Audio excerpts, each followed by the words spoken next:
We're just about to go into, obviously, a field of spuds, or pretties. What do you call pretty? Spuds or Spuds, pretties. We call pretties. them spuds and pretties. I think you really might call them potatoes. Potatoes, yeah, it's spuds. They're pretties. We have a lot of guys at home think they're great spud growers, you know. This is a wee bit different than any of the guys I've followed doing spuds before. A little bit. Ooh, a little bit maybe bigger or something. A bit bigger. Why you have a bit of navigation to do in here? This field is an awkward field, yeah. We're just lifting up there. We've come into the field. Yeah, we've come into the field and basically, in fairness, the stalks are fairly high. They're at nearly full length there now. So basically, this machine is able to lift up and clear the crop so that when you're going through the crop, you're not knocking it and damaging it. So that's what they're basically done there as well. It gives you more height for your pellets to make sure that they spread the full width. Aye, we're spreading the pellets here as well. Slug pellets, basically. Slug pellets, basically, yeah. Yeah. If you're down lower, the less chance you're going to have a bit of interference with stalks and they'll end up. So you have a button puts out each side here. Basically, this is kind of, we call them gull wings. So you lift your gull wings, which lifts the sprayer off the top of its mounting position, right? And then basically just one button folds out your main fold, which basically puts out your first two sections. First two sections? Yeah. How many sections is there? There's, well, I call them my first, second and third fold. So my third fold is then the two little 3 metre pieces at the end. Oh, why? That's the wee boy that when you hit something springs back. Springs back, yeah. Hopefully don't hit anything. And this field is fairly like that. You have to watch where you're going. So that basically puts out your extra little bit then. So when you're driving, when you're spraying, you actually can't, you have to lock the boom for the first and second fold to do. But if you're going around poles or that, you can basically flick your end section, if you know what I mean. That gives you a 3 metre space. That's just with them two switches there. Yes. That's basically a Caterpillar joystick there. Basically, yeah. So there's basically, it has all your functions. Challenger, should I say. Well, Challenger, in fairness, with the ICO range, a lot of it, you see this joystick in a Massey, Challenger.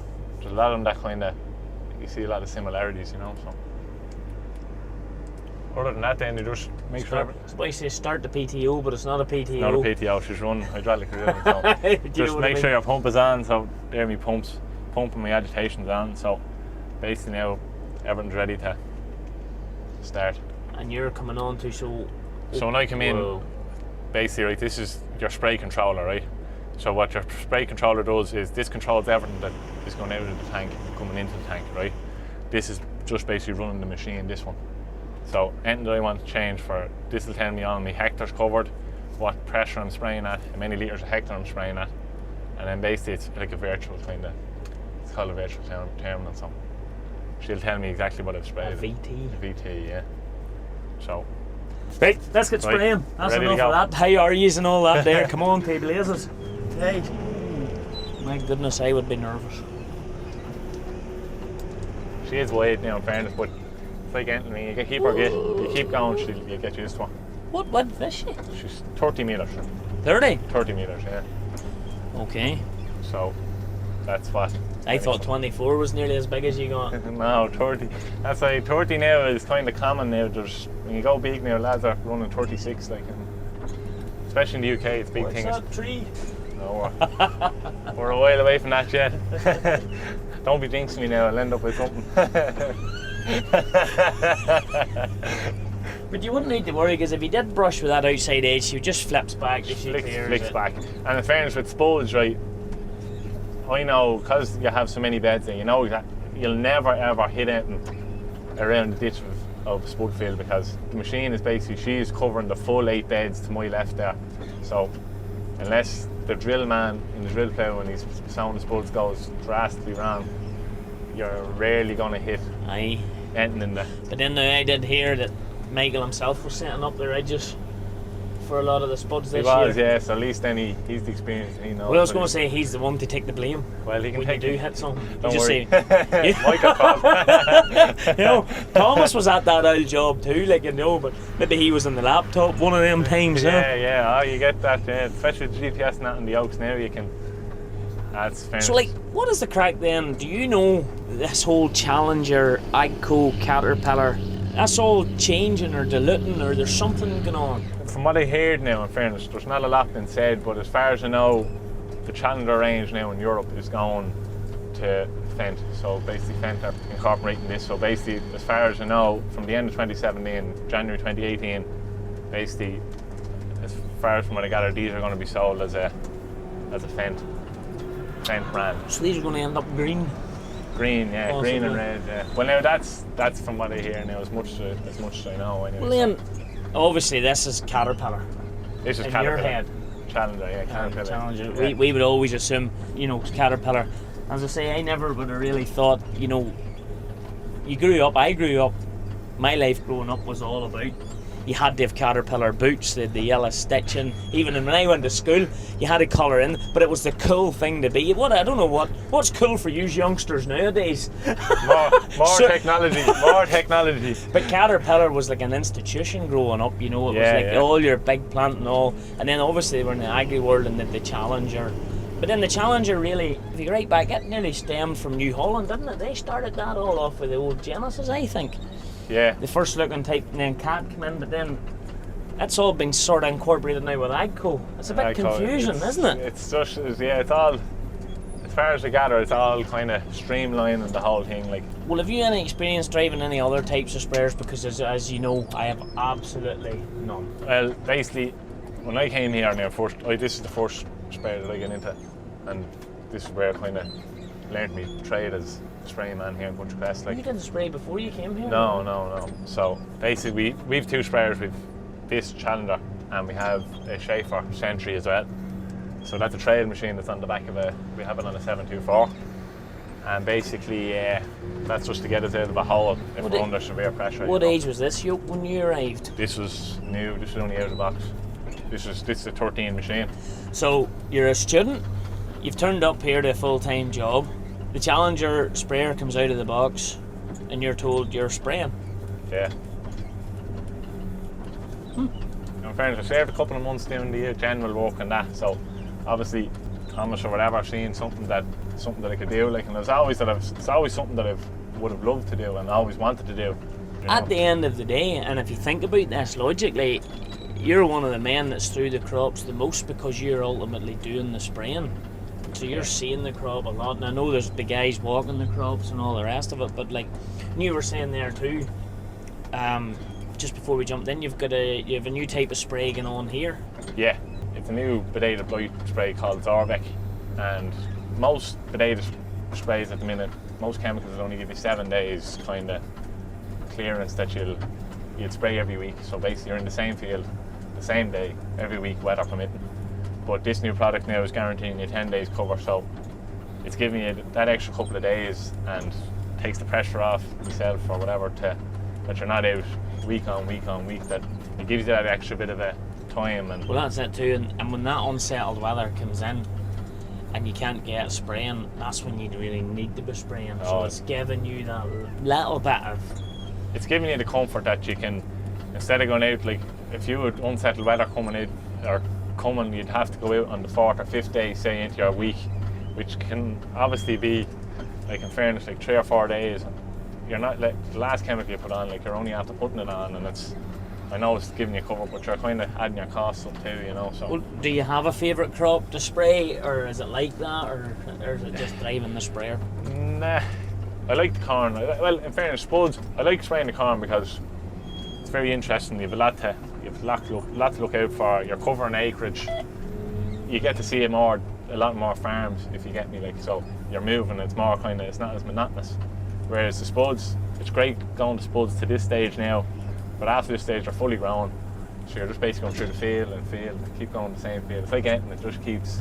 It turns a wee bit more monotonous. It turns a bit more monotonous to basically the same field, it's like going around the racetrack. It's like rallying versus, what is it they do in America, like the old, is it, you know, the old ring they do with the old race? NASCAR. NASCAR, right. Yeah. Listen, don't get me wrong, I love spraying the French, it's great, because it is a responsible job, like, to do, but you're out, you're looking at the crops growing, which is nice to see. You're getting on top of things, making sure that everything's going 100%, you know. So Go on, bang. we have this one. I've been around this one enough now to know where I'm going to hit and where I'm not going to hit. And she knows to shut that whole side off, or will she? Yeah, well basically this sprayer's, she's 30 metres and she's broken into 10 3-metre sections, right? So as you can see here on that, if I just zoom it in for you, every section there is 10 or is 3 metres. So when I'm coming across here now, once it realises that it needs to, that there's an overlap, it's not overlapped, it'll turn on. Oh, so I see that there's 4. Okay. So she's just switched on another one there. She's just after switching on another one. The yellow ones, what this yellow means, they're not dead. They're dead. You're not working.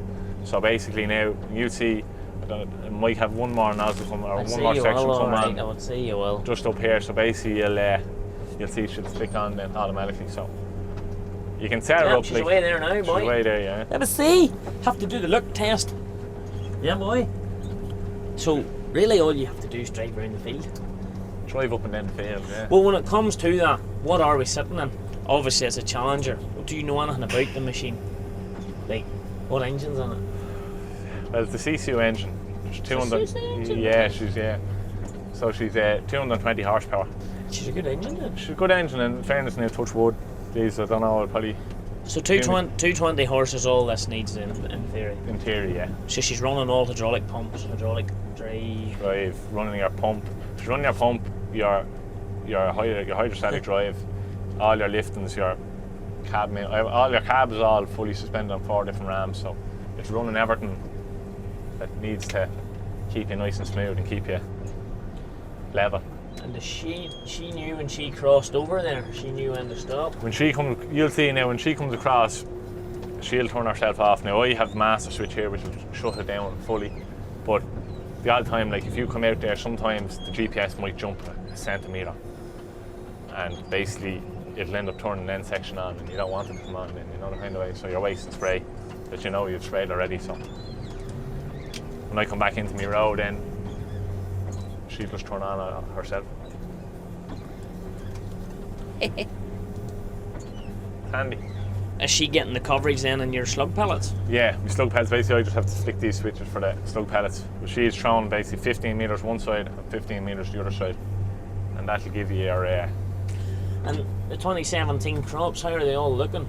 They have good potential now in fairness. Spud crops are coming, they're growing very quick. They're going through the stages very quick. It's going to be an early year. Across the board I think it's going to be an early enough year because the winter barley, we're into the winter barley at the minute. The winter barley's looking... It just started today, I believe. Just started today, yeah. So the boys are at it, they're working away at it there at the minute, so they seem to be... crops seem to be good anyway. Wheat crops have good potential too, like they got a good time during flowering, they got a dry spell.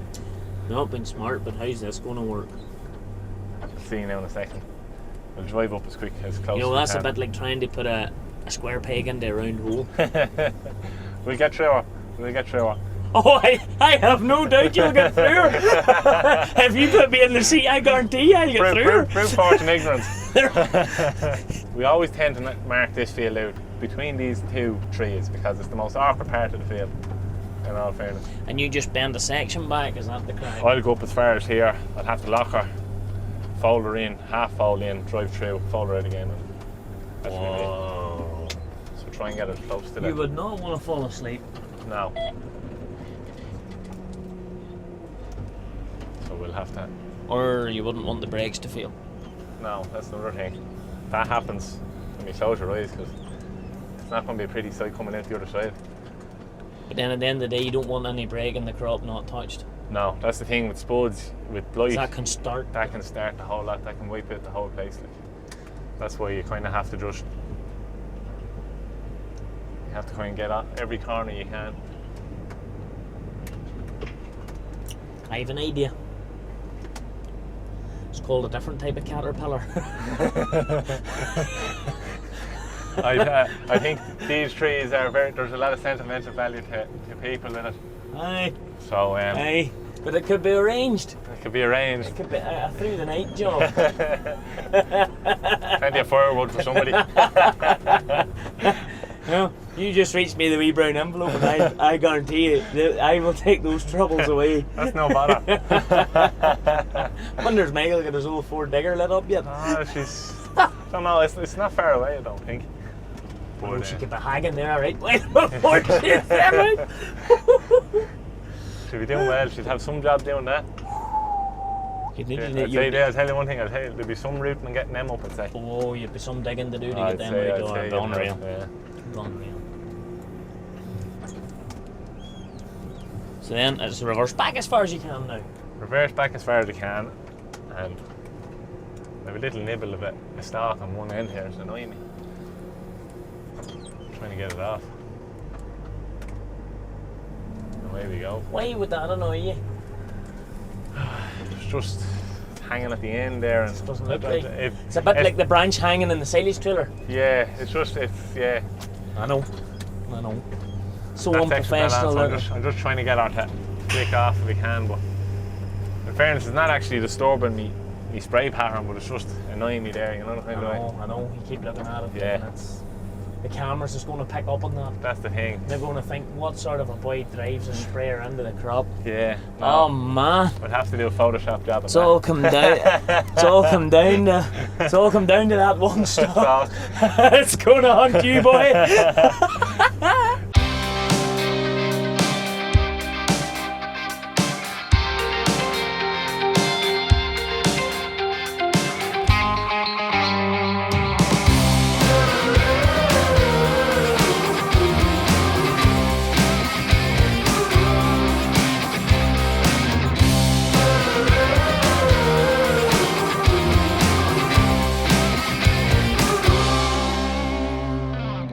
30 metres, boys, and this is now a standard size.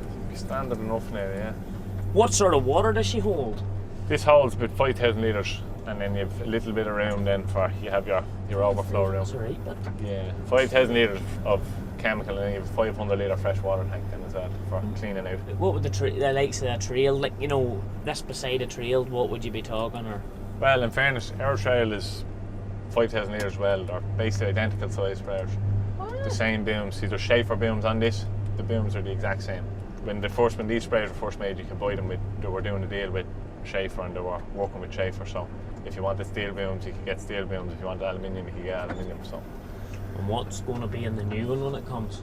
I'll have to tell Thomas he's buying a new one there.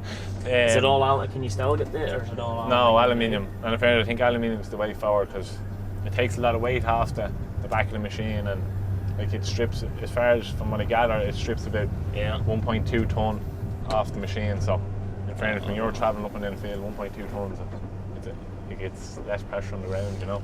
It's like self-propelled, and it's like tractor trailed harvesters, like mowers in a tractor versus the likes of your Big M. Is this the same thing? Tractor and trail sprayer versus this every time? This every time, yeah.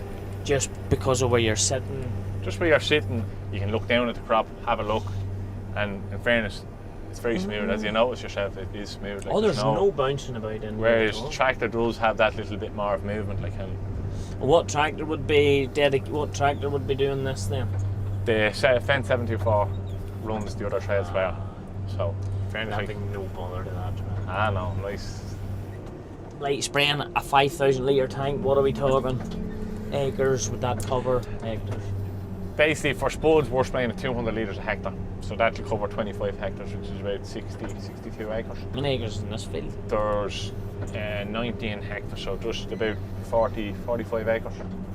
In this field? This field, yeah. And we've done about the half of it, nearly? Well, not just. Well, we've done 10, 11 hectares. Okay. Yeah, you can cover savage acreage in a day with them. And you would have had 2 more swipes done there, no bother, if you hadn't them obstacles. If I hadn't them obstacles, yeah. Absolutely. What kind of speed is she in the road? She does 43 or 44k on the road, so it's not too bad. Not too bad. In fairness, the new ones now are 50k, so they're a little bit quicker. And do you road everywhere? You don't lorry anywhere? No. In fairness, the odd time now we land a good bit away, about an hour and a half away last year for spuds that we lorried her out a couple of times, but we mainly sprayed that with the trail machine to your 50k and out the main road. So you've only the brake and the accelerator? Brake and the accelerator, but is that accelerator, is that propulsion? That is propulsion. You can put that, it's a bit like a kind of the Fendt, and that you can use that as a pedal mode. So, but I tend to drive it just in the stick. So it works bang on then. I do a lot of this now. Depending on your day, your weather as well, you have to go a bit slower, a bit quicker. But it's normally in around 10 or 11k for spuds. And is this an average speed? This is an average speed for spuds and onions, and then for corn you'd go up maybe 14, 15k. What's been so you could go flat out. So we're doing about 10k. 10k here now, yeah. Are slugs a big problem in this part of the world? They can be. Like you have to do your. This is just an insurance. Because there's not a big issue here. There's not at this year. You're just making sure that you're covering yourself just to be sure, you know. So you do your tests. In fairness, it's being so dry at the minute, it's hard to see them causing havoc. But they do. Like in fairness, you get a couple of wet days, you get a couple of heavy rain. Like you know, this time of year, a few heavy showers and the ground is saturated and they're up living then, you know. So. Well, would you just get like leather jackets and all, or much? You would leather jackets, yeah, you would. It don't really affect, but it affect your corn, alright. You know, your spring barley and that you can get. Or even into the grassland or reseeds and all, but they wouldn't. They'll mow it out of it. All done. So many acres did we just do there?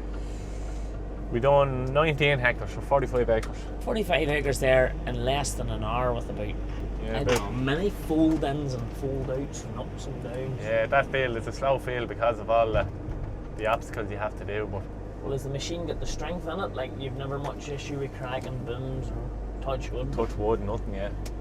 Nothing. It's steel booms that way they're very they're solid, like you know.